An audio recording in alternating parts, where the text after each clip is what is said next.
এই সমাজকে এগিয়ে নেওয়ার জন্য আমাদেরকে ধীরে ধীরে আগাতে হবে। অতি দ্রুত অনেক কিছু করে ফেলবো এইভাবে চিন্তা ভাবনা আমরা করব না, অতি আবেগের সাথে চলবো না। এই সবর না থাকার কারণেই আমাদের বহু কর্মী কিন্তু ভুল পথে চলে গেছেন, পথভ্রষ্ট হয়ে গেছেন।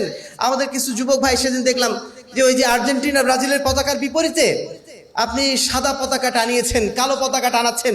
এই সমস্ত কাজগুলো অতি আবেগী। শুধুমাত্র পতাকা দিয়ে মানুষের ঈমান পরিবর্তন হয় না, এই পরিবর্তনের জন্য প্রচুর মেহনত প্রয়োজন। শুধু স্লোগান দিয়ে সমাজ পরিবর্তন হয় না, পতাকা দিয়ে সমাজ পরিবর্তন হয় না, শুধুমাত্র দেওয়ালে চিকা মারলেই আপনার সমাজ পরিবর্তন হবে না। সমাজ পরিবর্তন করা একটা বিশাল মিশন, বিশাল মেহনতের কাজ। শতাব্দীর পর শতাব্দী ধরে এই প্রচেষ্টা চালাতে হয়। ধৈর্যের সাথে যদি আমরা না আগাতে পারি, আমরা কিন্তু হোঁচট খেয়ে যাব। বিসসবরি ওয়াল ইয়াকিন তুনালুল ইমামাতু ফিদ্দিন। এই সমাজে যদি নেতৃত্ব দিতে হয়, নেতৃত্ব দেওয়ার মাধ্যম হচ্ছে সবর এবং আত্মবিশ্বাস। এই পন্থাতে আমরা আগাবো। কোনো অবস্থাতে আমরা যেন বাড়াবাড়ি করতে না যাই, তাহলে আমরা একসময় ইস্তেকামাত হারিয়ে ফেলবো। দেখবেন যে সমস্ত ভাইরা অনেক দূর খুব দ্রুত এগিয়ে গিয়েছিলেন, তারা হঠাৎ করে এমন এক হোঁচট খেয়েছেন, শেষে একদম জমিন থেকে হারিয়ে গেছেন। এ ধরনের ঘটনা ঘটেনি?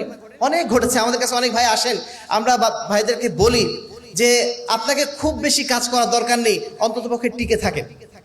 বারবার কিন্তু এই কথাটাই বহুদিন, এই গত 2-3 বছর বারবার এই কথাটাই বারবার বলেছি আমাদের ভাইদেরকে যে অন্ততপক্ষে টিকে থাকার চেষ্টা করেন। টিকে থাকাটাই আমাদের জন্য সবচেয়ে বেশি জরুরি।